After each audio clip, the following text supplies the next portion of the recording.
Écoutez-moi bien. Je cherche La voix. Si vous saviez comment je parle. je chante. Je chuchote.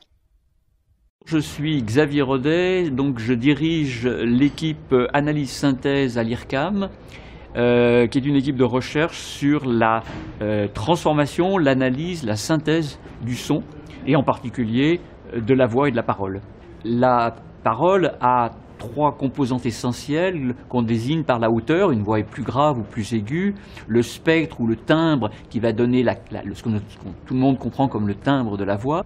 Je peux parler avec une voix très emphatique et un peu douce, en même temps soufflée, ou avec une voix très aiguë et très contrainte, très crispée. Vous voyez que c'est le timbre là qui change. Enfin, la prosodie, ce sont les différentes façons de prononcer la même phrase, ce sont les différentes façons de prononcer la même phrase, ce sont les différentes façons de prononcer la même phrase. On peut modifier les paramètres de la voix, d'un enregistrement d'une voix. Par exemple, sa hauteur, on rendra la voix plus grave ou plus aiguë, et c'est entre autres ce qui fait la différence entre une voix d'homme et une voix de femme. Mais ce n'est pas la seule. Une voix de femme a aussi un timbre différent parce que le conduit vocal d'une femme est plus petit et celui d'un enfant est encore plus petit. Par conséquent, on jouera aussi sur le spectre en transformant ce spectre pour transformer par exemple une voix d'homme en voix de femme ou le contraire. En agissant sur ces différents paramètres de façon coordonnée, on va pouvoir même changer l'expressivité de la voix.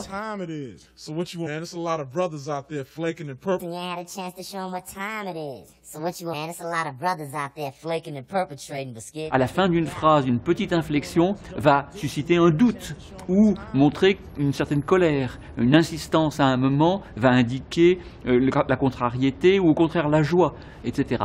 Il entre avec sa chandelle dans la vieille chambre. Il entre avec sa chandelle dans la vieille chambre. Les applications sont artistiques, d'abord pour l'IRCAM, dont c'est la vocation. Nous avons vu arriver des demandes depuis longtemps du cinéma. La dernière, par exemple, c'était pour le film d'Éric Rohmer.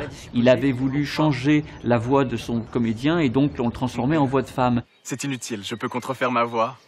Quand je chante, mais aussi quand je parle. Mais aussi, bien sûr, c'est la vocation de l'IRCAM, c'est des applications musicales. La voix est un matériau musical pour les compositeurs contemporains et ils voudront donc le manipuler pour cadrer avec l'intention, avec la structure de la composition dans laquelle ils l'utilisent.